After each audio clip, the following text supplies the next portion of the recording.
Gupta here, founder at 10x Coder Kids and an official Guinness record holder for the youngest computer programmer in the world.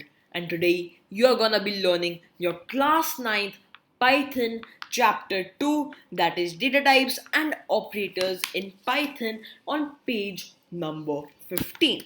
Alright, so without any delay, let's get started. Okay, so we will be coding some stuff today, so do not forget to open your editor. Over here I'm using the Replit editor, but you can also use the IDLE editor that comes pre-installed with Python. That's your preference which editor you want to use. Alright, so let's start with the chapter. In the previous chapter, you have learned what is Python, its features, how to install Python, programming in Python, and variables. Right? So we learned all this in the previous video. In this chapter, you will learn about data types, comments, operators, and its precedence. Alright? So data types. Data types are used to define the type of value a data can contain. A variable can contain, basically. Here it should be variable. So x is equals to, and now you will give it some value. For example, I say 20. It's a number value for us, but in Python you call it an integer. For example, I say 20.25. It's a decimal value for us, but in Python, its data type is float, right? So in Python, the data type for this, the type of value this is a float. For example, I say hi. So this is a text for us, but in Python, the data type of this is a string. For example, your mom gives you a grocery list, like you have to bring milk, or today no one goes out to bring groceries, you will order it from Swiggy. So for example, your mom says you to order these things, right? So this is a list for you to order these things, right? So mom has given a list. Similarly, in Python, a collection of items together are called a list. Then, for example, I say a tuple, right? So what is a tuple? For example, your mom has said that every week you have to order this, right? It can't be changed. This is compulsory, right? This only has to be ordered every week on this day, right? Then it is a constant list for you, that this list will stay constant. Similarly, that constant list for you is a tuple in Python, meaning you cannot change the values that are there in a tuple, right? So these all types like tuple, strings, lists, integers, floats are called data types. All right. So one by one, we are going to study every data type. So for example, we have number. Integer numbers, floating point numbers, and complex numbers are the built-in numeric data types of Python. So integers, float, and complex are the built-in numeric data types in Python. What do we mean by built-in? Built-in means that in Python provides you with these data types. You don't have to access these from an external library. Python will give you these data types to work with, right? Now come to page number 16 and we will learn about integers. All right, so integers are whole numbers consisting of plus or minus signs. So integers you have learned in your class 9th, that in your class 6th, 7th also, that all the positive and negative numbers together are called integers, right? They do not have decimal places between them. Deci- Decimals are also called they will be a part of rational numbers, right? Then they will be part of rational numbers, decimals. But this you that is integers, they don't have any decimal places.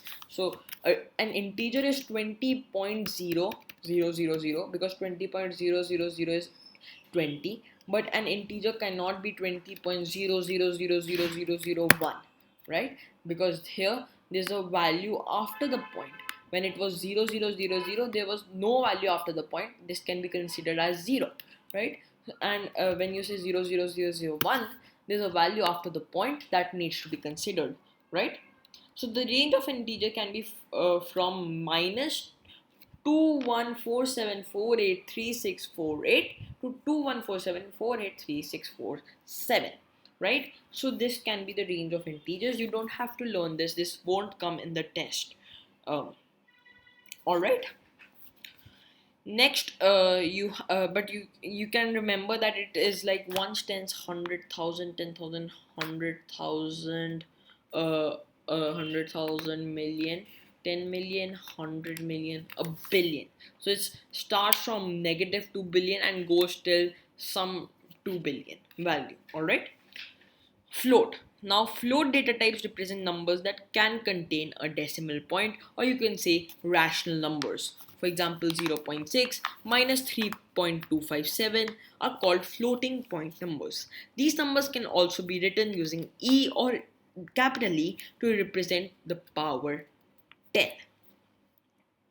Okay, so basically, you can say that, for example, you have 0.6, or you have 0.2, or you have minus 3.25, or have minus 100.25. It's all float values.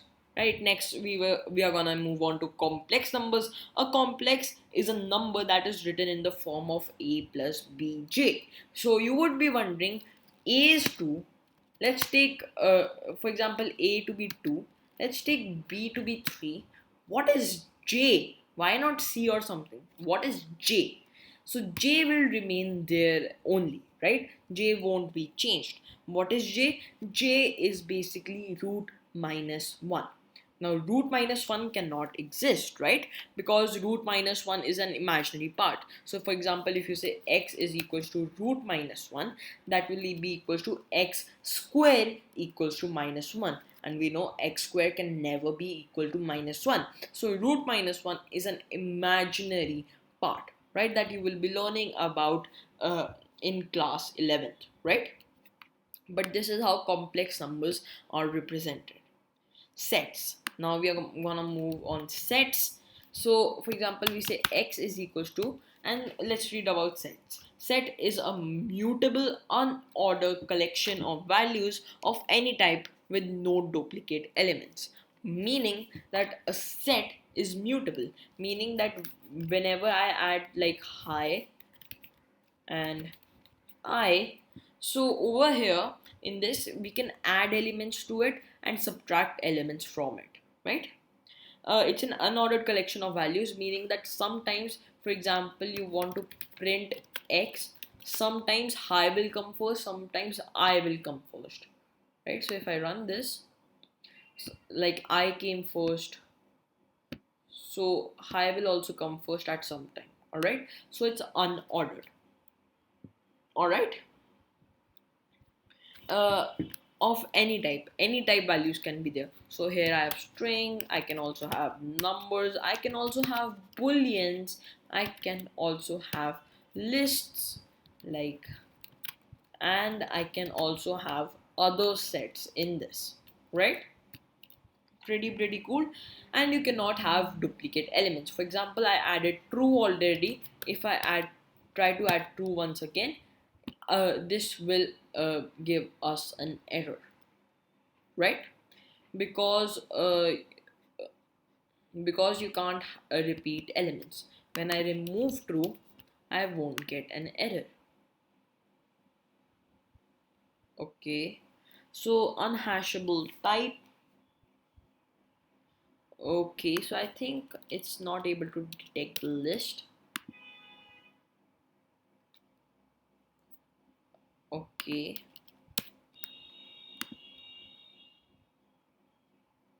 alright, so I think there's a problem with Replit. We will soon switch editors, but just remember it's mutable, meaning it can be changed. It has unordered it's an unordered collection of values of the values of can be of any type, and it cannot have duplicate elements. Now we are on sequence. A sequence is an ordered collection of items of similar or different data types. The three types of sequence are data types are strings, lists, and tuples. right? So strings, lists, and tuples are called sequences. Strings. A string is a sequence of one or more characters, right? So a text is basically a sequence, right? So characters are placed in a sequence, right? So characters being placed in a sequence are called strings inside single quotes or double quotes. So any characters that are placed in a sequence inside single quotes or double quotes or triple quotes, which are used to represent text based information, the, those values are called as strings, right? So the quotes are not part of the string. The quotes that you add won't be a part of the strings. Whenever you're printing the string, only the text will be displayed, not the quotes. Now we are on list. A list is a collection of data elements separated by comma and enclosed within square brackets. We can also create a list with the same or different data elements. So for example, x is equal to square brackets, and we can say hi, we can have 2, we can have true, we can have any data type values. And tuple is just like a list, but it is immutable, meaning that you cannot change tuples, and it is enclosed in these parentheses. All right, but there is a catch. For example, you want to make the tuple of one element only. Then what to do? You have to define like this, you will think, right? And when I print the type of data type of the tuple, you would expect it to show you tuple, that this is a tuple. But no, it is a string. Why? Because parenthesis, when there's one element, Python thinks that you are enclosing it, right? So you are parenthesis, it ignores the parenthesis when there is one element. So to make this a tuple, you have to add a comma. So to make a one element tuple, you'll have to add a comma. And now it will show you tuple. Finally, we are on Boolean. Boolean is a data type with two built-in values, true or false. They are used for logical evaluation. A true statement returns value 1 while a false statement returns value 0. So this will be used in your if statement. You will check if something is true, then do this. Else, if it is false, then do this. Alright? Now we are on comments in Python. So comments in Python can be used to explain parts of the code. It can be used to hide the code as well. So this is important. Comments in Python can be used to explain parts of the code. For example, I have written a number value, right? And later when I see this code, I may forget, why did I write this number value?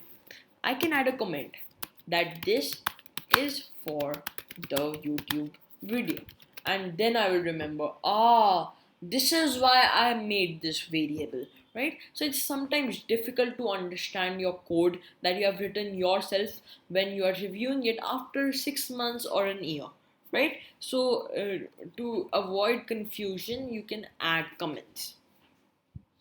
And it can also be used to hide code. For example, I've written some code: x is equals to 2, y equals to 3, z is equals to 4. But then I think, why can't I define this in x comma y comma z is equals to 2 comma 2 comma 3 comma 4, right? Why can't I do this in a single line?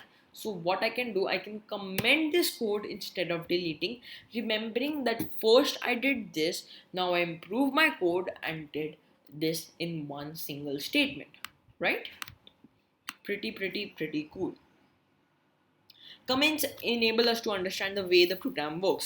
In Python, any statement starting with a hash symbol, right? So comments are starting with the hash symbol, meaning every comment that if you have a hashtag in front of anything, that will turn into a comment, right? Python does not execute comments, so it does not execute comments. Comments are not a part of the program, but they do enhance the interactivity of the program and make it readable. Like I explained, why to add comments, because you may forget what you wrote yourself, or for example, if you're collaborating with other people, then those other people can add comments telling what their code is actually doing, and further you can write your code yourself. Python supports two types of comments: single line comments and multi-line comments. So single line comments are like here. So this can be a single line. Like if I add enter, now the code line will start. Then I'll have to add another hashtag to add another comment. And then you have multi-line comments also. Alright, so you have multi-line comments also, like when adding triple quotes. So when you have triple quotes, everything inside these triple quotes will be considered as a comment, right? And the comment can be as big as you want, right? Let's read the text. In case a user wants to specify a single line comment, they must start it with a symbol hash. Multi-line comments, Python does not have a syntax for multi-line comments. To add a multi-line comment, you could insert a hash for each line. That's pretty difficult. So you can also enclose the all the text that you want to comment in triple quotes, right? And that will be also considered as a comment. Alright, this is pretty easy to understand. Now we are on operators on page number 17. In Python, operators can be defined as special symbols which perform arithmetic and logical computation. The values which the operators use to get the output are called operands. So basically you can perform mathematical or operations using operators. For example, in the expression 10 minus 5, 10 and 5 are operands and the minus sign is the operator. That is basics that you have learned in your previous classes also. Python divides the operators in the following categories. So I think this is the last part, the operators and precedence of operators, right? So arithmetic operators. Arithmetic operators perform arithmetic operations between two operands. The arithmetic operators are defined in the following table. So look at the table in your on your page number 18, right? So you have the addition operator. It adds two values on either side of the operator. For example, x is equals to 7 and y equals to 7. So x is equals to 7 and y equals to 3, for example. Then if you do x plus y, if you print x plus y, you will get 10, right? In the end, I'll tell you a special use case of plus, or let me tell you right now. For example, I enclose 7 in quotes. What do you expect it to bring? Maybe 10, maybe something else. What? An error, because you're trying to add a string with a number. And for example, I enclose 3 also in quotes. Then what do you expect to get? Maybe error, maybe 10.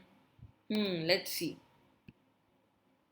Oh wow, you got 73. Now why is that? You get 73 because it is concatenating the two strings. What do we mean by concatenate? It literally adds the two strings together. It sticks the two strings together. So if I would have added some gibberish here and then I would have added some gibberish here, it would have stuck the two gibberish strings together and given us one full whole string, right? So it stuck both the strings and gave us one full string. This only happens with the plus operator, minus, multiplication. Oh, something also happens with the multiplication operator. I'll show you afterwards. Now we are on the subtraction operator. Let's make these numeric values. So 3 and 7. Alright. And when we do x plus y, we add the subtract the values. X minus y. So it will basically subtract the values. When we use the star symbol, then it will multiply the two values. Now what if in multiplication I make this in quotes? Then what do you expect? You're trying to multiply a new number and a string. It may give you an error. It will give you an error, I think. Let's see. But no, how are you getting 777? This is because it has multiplied the string 3 times and given you one string. So for example, I said hi in here, then it would have multiplied the string hi 3 times and it would have given you one single string hi, hi, hi. Right?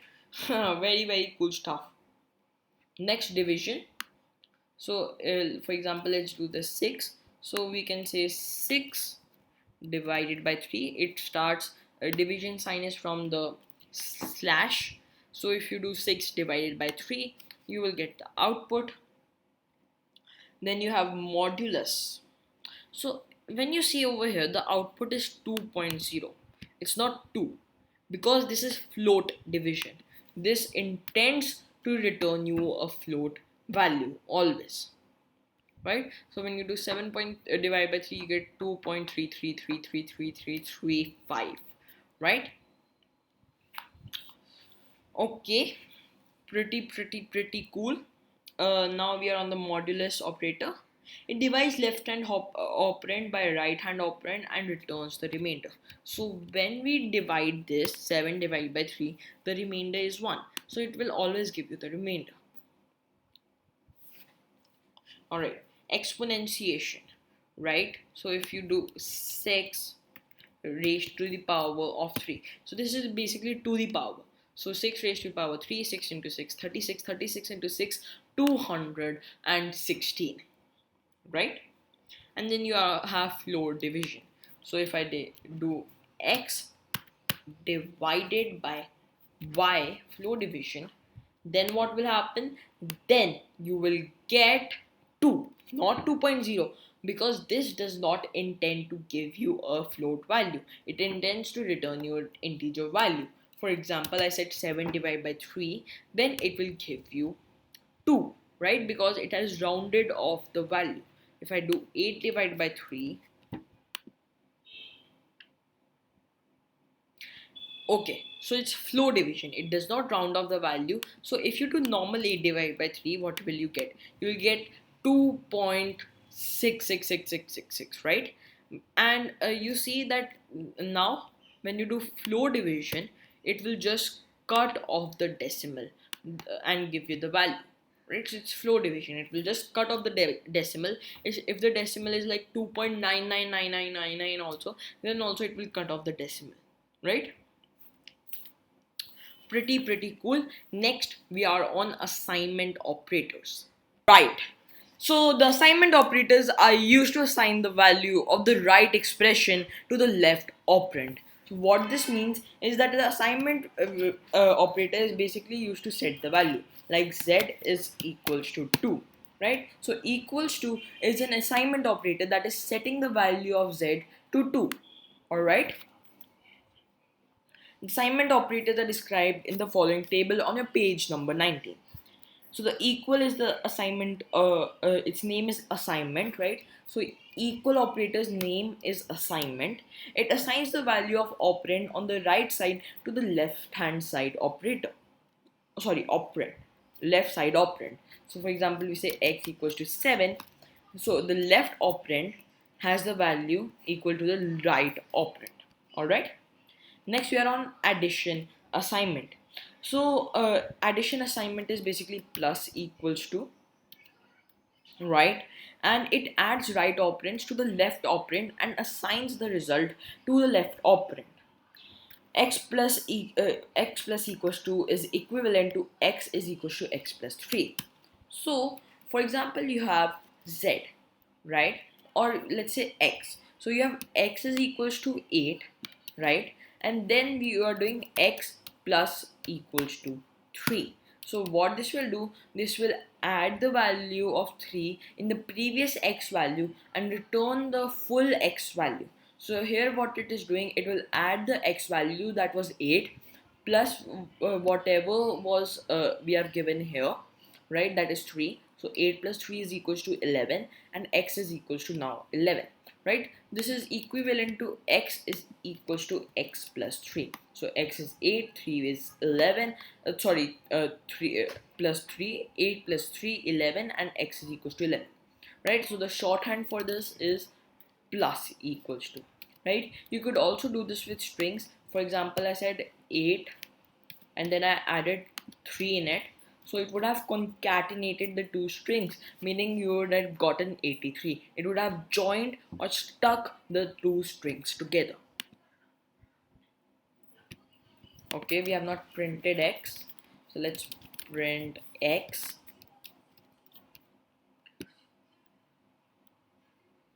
Right, so 8 and 3 are joined together and now we are getting the value 83. We have similarly like the plus equals to addition assignment operator. Similarly, we have minus equals to. This does not work with strings, it only works with in numbers, right? Integers, floats, complex, etc. Right, so we have done x is equals to 8, x minus equals to 3, so it will take 8, right? That was the x previous value. It will subtract 3 from it, so that will be 5, and then x is equals to 5. So this is also equals to x is equals to x minus 3, right? So we directly did minus equals to this, so this will set the value of x to be x minus 3, right? Very similar to the addition assignment operator.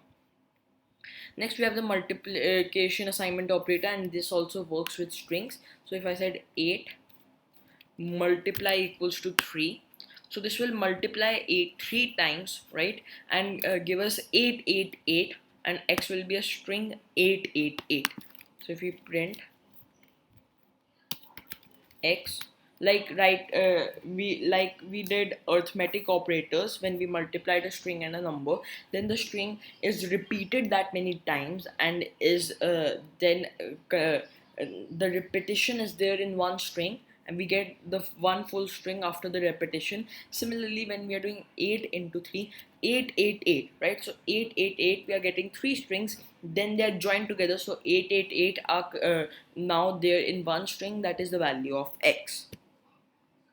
So when doing, let me show you like this also. When doing 8, sorry about that, sorry, when doing 8 into 3, what we are getting, we are getting 3 strings, 8, then we are getting 8, then we are getting 8, and then these 3 strings are joined together, so we are getting 888 in one string. All right, pretty cool. So we have learned multiplication equals to also, and this works with your integers also, numbers also, and floats also, right? So when doing x equals to 8, x and multiplication equals to 3, and then when we are printing x, then it will multiply 8 3 times. So 8 into 3, 8 16, 8 16 24. Yeah. Right, next we are on division equals to. So this will divide the values, and this will division equals to intends to give you a float value. So if we do 6 divided by 3, you will get 2.0. When doing 8 divided by 3, you will get 2.66666, right? Pretty cool. You have modulus equals to, that will give you the remainder, right? So it will do x 8 modulus 3. 8 modulus 3 is your remainder of 8 divided by 3, that is equal to 2. So x will be equal to 2, right? Because the remainder, when doing 8 divided by 3, the remainder is 2 and x is set to 2. Then we are doing flow division, right? So x is equals to 8, x flow divide 3. So what this will do, whatever the decimal will come, when normal dividing, the decimal is just cut out. So when 8 is divided by 3, you get 2.66666, and then because of flow division, it will cut out the decimal and you will only get 2, right? This is to have no float values. This flow division will always give you an integer, right? Then you have the exponentiation assignment, that is basically to the power of. So x will be 8 raised to the power of 3. So 8 into 8 into 8, 8 into 8 is 64, 64 into 8 512. All right, so now on your 20th page number, we have all the programs, which is giving an example of all of the basically assignment operators, right? So I just showed you all the assignment operators and explained them logically. If you think logically, you don't need to remember these definitions. All of these are pretty similar to the arithmetic operators, just they assign it to a variable. Arithmetic operators just give you the direct value, but assignment operators are very similar, but they just assign the value that is given to a variable. That in this case we are doing x, right? So think logically. All right, next you are on logical operators. Logic, this is something new for you, or kind of new for you. Logical operators are used to evaluate and decide, right? Python supports the following logical operators. And, right, so these logical operators will be used in your if statements. If if my x variable is equals to 0 and my y variable is equals to 0, then only do something, sorry, then only do something, and it will be like this. Then only do something. Over here just add a comment, do something, or else don't do it. So you can understand the point of the and keyword, that if some situation is true and another situation is true, then only execute some code, or else do something else. Next we have or, right? So you should remember the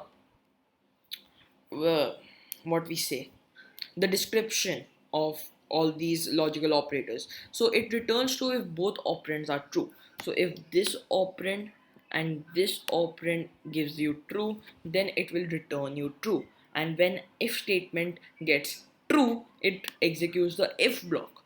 If statement gets false, then it will execute the else block.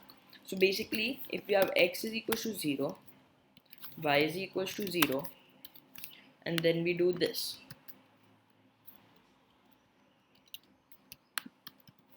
Alright, and we check if x is equals to 0, then print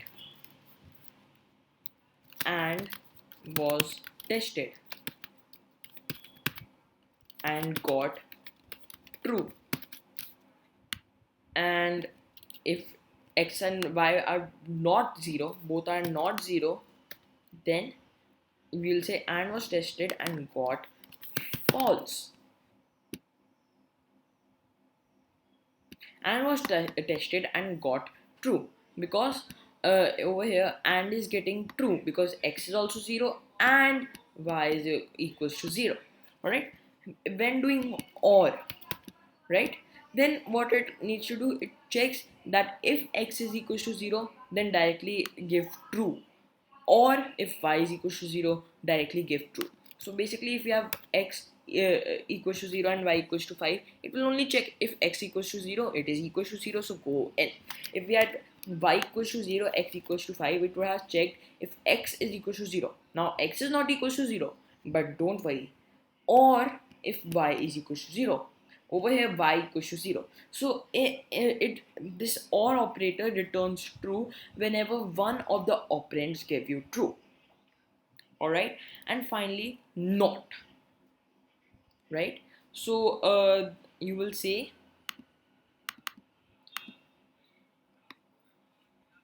like if you have this, then you can say not. So what this will do, if it will check if x is not equals to 0. So this will, whatever x equals to 0 will give, it will reverse that result. So x is equals to 0, that is false, and not will reverse that result. So false reverse is true. So it will go in the if statement, right? So it will check if x is not equals to 0, then do this. Alright, so it will basically reverse the result. If we had if x is equals to 0 and y is equals to 0, now x and y both are not 0, right? So this will give you false, and now not will reverse that output. So false will be converted to true and it will go in the if statement. Alright, pretty cool, right? Next we are on relational operator. So relational operators are used to compare the values of the two operands and returns true or false accordingly.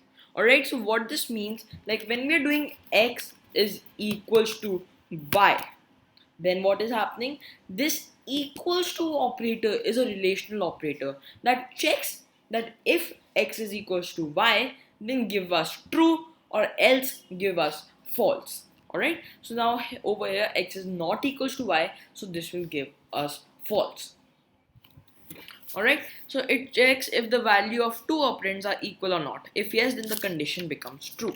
Alright, then we have not equals to. So when I showed you the syntax that if x not x is equals to 0, so this was saying that if x is not equals to 0, what you could have also done, instead of using the not operator and instead of using the equals to relational operator, you could have used the exclamation sign equals to operator that will say if x is not equals to 0, then give us true or else give us false. Next we are on greater than. So greater than check will check if one operand is greater than the other operand. So if the left hand side operand is greater than the right hand side operand. So when we are saying if x is greater than 0, it will check that if x value is greater than 0. If it is, then it will give us true or else it will give us false. Over here 5 is x value and 5 is greater than 0, so it will give us true. Similarly, we have less than. Less than will check that if the left hand side operand is less than the right hand side operand. So this is checking if 5 is less than 0. We all know 5 is greater than 0, so this condition will give us false. Greater than equals to. This is very similar to greater than, but what it will check that if x is greater than or it is equals to. So if we have x is equals to 0, it will check if 0 is greater than 0 or 0 is equal to 0. So this syntax is equivalent to if x is greater than 0 or x is equals to 0, right? So that syntax was equivalent to this syntax. And similarly we have less than equals to. Less than equal to will check if our x value is less than or equal to 0. So it will check if 0 is less than 0. We know 0 is not less than 0, it is equal to 0. So then it will check if 0 is equal to 0. 0 is equal to 0, that's why it will give us true, right? So very simple operators. These are relational operators, right? And they're just telling you how to use these operators, right? So they're just giving you an example, right? So this is not a program, you don't have to ratify this, you only need to remember the operator symbols, because the operator symbols are important for you, because the operator symbols are self-exclamatory. Like not equals to, you know it is not equals to, right? It's a relational operator, not equal to, right? So pretty cool. Next, you are on precedence of operators on your page number 23. So precedence of operators determines the order in which the operators are executed. The operator precedence in Python is listed in the following table. The highest precedence is at the top. So what do we mean by precedence? Like you have BODMAS in math, similarly operator precedence is there in Python. So when you have an expression, you have a mathematical expression, what should be executed first? For example, 3 into 5 divided by 2. What will be the result? Will it be 3 into 5 first, divided by 2, that is equal to 7.5, or will it be 5 divided by 2, that is 2.5 into 3? Oh, it's the same thing. It will give you the same thing. So 5 divided by 3. So will it be 15 divided by 3, or will it be 5 divided by 3 into 3? Right? Now those are different results. Right? Pretty cool. All right. So very cool. So in here, the topmost precedence is of the operator parenthesis. So if we say put this in parentheses, then what it will do, it will first do 3 into 5 and then it will divide the whole thing by 3. Or let's do this plus. So first it will do 3 plus 5 and then divide the whole thing by 3. Next we have the exponentiation operator. So exponent 3, right? So what this will do, it will do first 3 plus 5, then it will be whatever will be the result, it will take that to the power of 3 and then it will divide that whole thing by 3. Next precedence is collective precedence of multiplication, division, modulo and flow division. So whenever we have these four things, any of these can be done first, so it will be left to right. So if we have 3 into 5 divided by 3. So over here it will first do 3 into 5 and then it will divide the whole thing by 3. But if we had 5 divided by 3 into 3, so first it will do 5 divided by 3 and then multiply the whole thing by 3. Next precedence is of the plus and minus operator. Next precedence is the comparison operator, then the assignment operator, and then the logical operator. So how can you remember this? You know normal BODMAS, that you have parentheses, then exponent, then multiplication division, modulo flow division, then you have addition and subtraction. So very similar to your BODMAS. And then you have the comparison operators. So remember that the comparison operators, so over here, the comparison operators are also called relational operators. So don't get confused. Comparison operators are also called relational operators.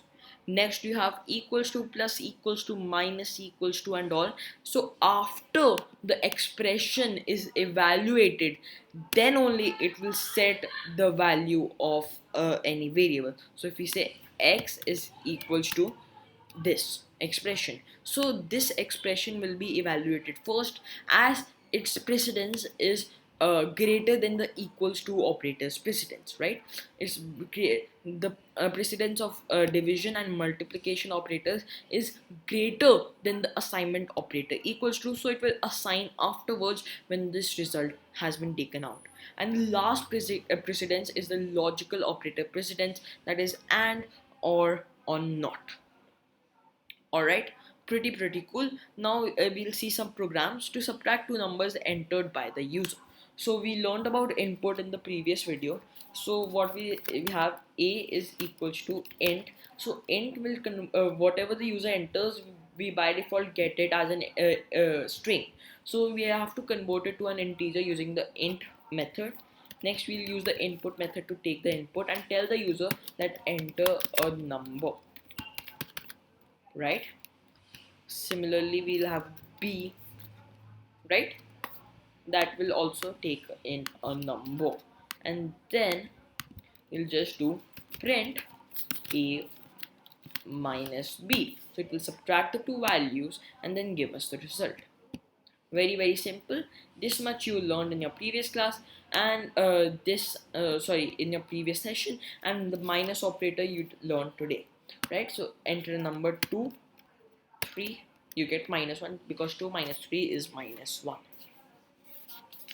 Alright, next we have to calculate the average marks of 3 subjects. So we know average is sum of all the numbers divided by the quantity of the numbers. So we say average marks of all the 3 subjects. So we'll take enter the marks of physics. Okay, we'll copy this, paste this, we'll name the variables differently or it will override the a variable only, and we'll say enter the marks of chemistry and enter the marks of maths. Right, now to take out the average of whatever the user entered, we'll do average is equals to we'll use the parenthesis because division operator has a greater precedence and we want to first add then only divide. So parenthesis will increase the precedence of the addition operators, right? So a plus b plus c divided by the number uh, of the three subjects, that is 3, right? So this will do a plus b plus c divided by 3. So over here we had to add parentheses, or it would have done c divided by 3 and then it would have added b and c to it, right? And we don't want that. We want to divide the full result by 3. So a plus b plus c divided by 3. So my physics marks are 100 out of 100. My chemistry marks are 100 out of 100. My maths marks are 100 out of 100. And oh, we forgot to print the average. And I think I may be living in fantasy world because we can't get straight hundreds in all three. So let's say 99. Let's say 98. Let's say 100. Alright. So the average is 99 because 100 plus 99 plus 98 is equals to 199, 299, 297. So 297 divided by 3 will give us 99. So we get the average of our marks, right? And finally, we are to calculate the volume and surface area of a cylinder, right? So what is the formula? It is 2 pi RH. 2 pi RH plus pi r. So 2 pi RH plus pi r is your surface area, and your pi r square h is volume, right? So pi is equals to 22 by 7. We all know that. Height is equals to, we'll say, float, because the cylinder's height can be a float in decimal value also, right? We'll say input, and we'll say enter the height of the cylinder, right? Next we have to take out the radius. So we'll say radius, and we will say enter the radius of the cylinder. Next we'll create two variables, volume. So volume is equals to pi into r, radius pi into r square. So they have done in the book, they have done radius into radius, but you could have also done radius and you could have used the exponentiation operator, raised to the power 2, right? Pi r square and then h, so height, right? So this is how you can do it, right? So don't completely copy it out of the book, use your logical mind also, right? So surface area is equals to, and they have done 2 pi r h, so you'll need to use the brackets, or you don't need the brackets, but it will make it more clear that first we'll do 2 into pi into r into h, right, plus pi r plus pi r, right? So why don't you need the brackets? Like, let's give the brackets, but why don't you need the brackets? Because already first it will complete the multiplication as defined in the precedence table, right? So first it will complete this multiplication, then it will complete this multiplication, because addition precedence is lower than the multiplication precedence. So first it will complete all the multiplications and then it will add. So logically the brackets were not needed, but the brackets were added because it made the thing more clear, right?